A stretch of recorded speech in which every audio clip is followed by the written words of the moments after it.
안녕하십니까. 혼란한 정치 시세 얘기를 술술 풀어주는 송국근의 혼술. 오늘 24번째 잔 마시겠습니다.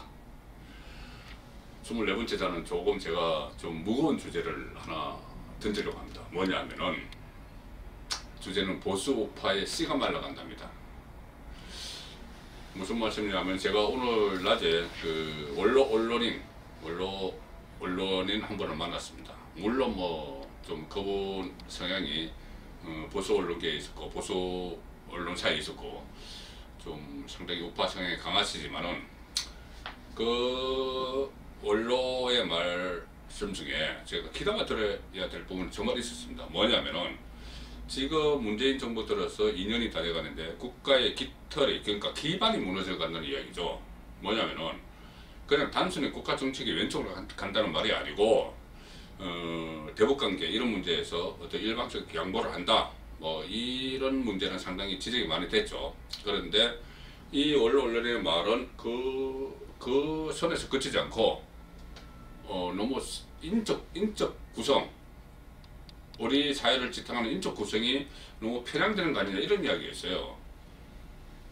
저도 그 부분에 대해서는 과거에도 여러 가지 제가 그 취재를 하면서 정치권 취재를 하면서 경험이 있기 때문에 귀담아 들었는데 가령 이런 것이죠. 지금 그 노무현 정부 때 제가 청와대를 출입했는데 그때 인사수석이 어떤 이야기를 했냐면은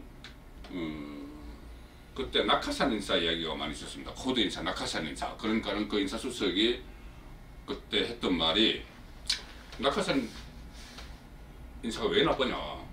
군대에서 낙하산 부대는 전황이 좋지 않은 곳에 낙하산 부대를 투입을 해서 그것을 전황을 좋게 만드는 게 낙하산 부대다. 그러면 우리 정치에서도 낙하산으로 여러 군데 우리와 이념이 맞지 않는 곳에 내보내서 그 사람들이 정상적으로 만드는 게 이게 곧 낙하산 인사 아니냐 이런 이야기를 했습니다. 물론 그 말도 일리가 있죠.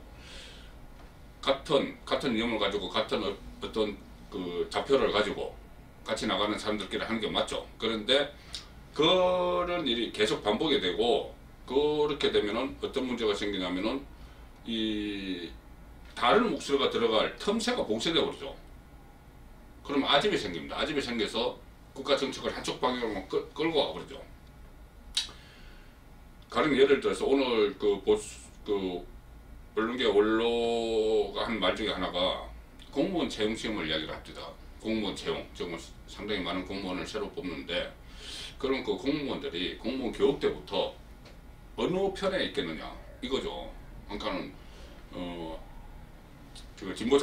진보좌파의 논리를 터득을 하면서 뭐 공무원 사이에 들어가지 않겠느냐. 그러면 그 사람들이 나중에 이렇게 성장을 하고 했을 때 과연 다른 쪽의 목소리가 들어갈 수가 있겠느냐 그 이야기죠.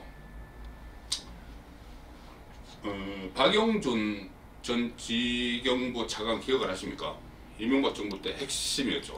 이명박 정부의 그 이상덕위원회 보좌관도 있고 핵심인데 박용준 전 지경부 차관이 처음에 이명박 정부가 들어섰을 때 저희가 그런 말을 했습니다. 뭐냐면은 우리가 지금 김대중 노무현 정부 10년을 거쳐서 국가를 새롭게 디자인을 하려고 한다. 그리고 새로운 사람들을 많이 들이려고 한다. 그런데 사람이 없다. 씨가 말라있더라. 김대중 노무현 정부 10년을 거치면서 약간 어떤 보수 성향의 공무원들 또는 뭐 굳이 공무원뿐이 아니고 예를 들어서 장차관을 이렇게 새로 쓰려고 하는데 경력 관리를 전혀 안 되게 경력 관리가 안 됐었다는 거죠. 씨가 말라있다 이런 말을 했습니다. 그러니까 어떤 조직의 중간 허리층이 끊어져 있다는 이야기죠. 한쪽으로 너무 치우쳐 있었다는 이야기입니다. 그래서 제가 지금 생각할 때 지금도 그런 현상이 좀 혹시나 일어나고 있는 거 아닌가 그런 생각을 하게 됩니다. 보통 이야기를 하게 되죠. 그 새는 양쪽 날개를 난다. 왼쪽 날개, 오른쪽 날개 같이 날아야지 정상적으로 날죠. 국가 운영도 마찬가지죠. 좌파 정권이 있든 우파 정권이 있든 다른 쪽 이야기도 들어야 됩니다. 다른 쪽의 의견도 반영을 해서 국정을 운영해야지 새처럼 날게 되는 거죠. 그렇지 않고 한쪽만 이렇게 날게 되면은 추락합니다. 그래서 선진국일수록 양쪽 날개로 납니다. 좌파 정권이 있어도 우파의 의견을 존중을 하고 정책에 반영을 하죠.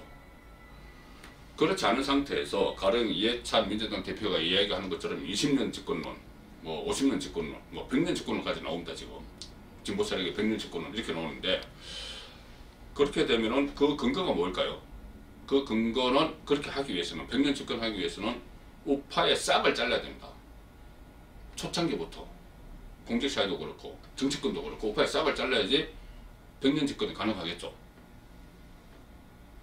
자, 이것을 그러면은 어떻게 할 것인가, 우리가 어떻게 이것을 맞춰야 되는가, 이 문제에 직면하게 되죠. 지금은 현 정부에 대해서 아무리 균형을 맞춰라 이렇게 이야기해도 그것은 되지 않습니다. 그 우파도 마찬가지예요. 가구 우파 정도 마찬가지고, 일단 내 사람들을 써야 되고 또 그 사람들과를 활용을 해서 국정을 운영을 하고 나의 국정 목표를 맞춰나가야 된다.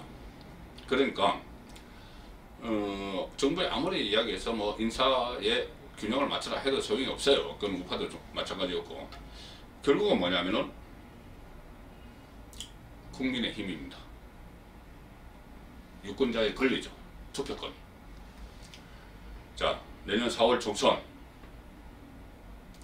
이 총선에서 어느 정도 좌와 우가 균형이 맞춰진다면은 지금 정부도 정치권의 견제에 의해서 좀 균형적인 감각으로 국정을 운영하지 않을까.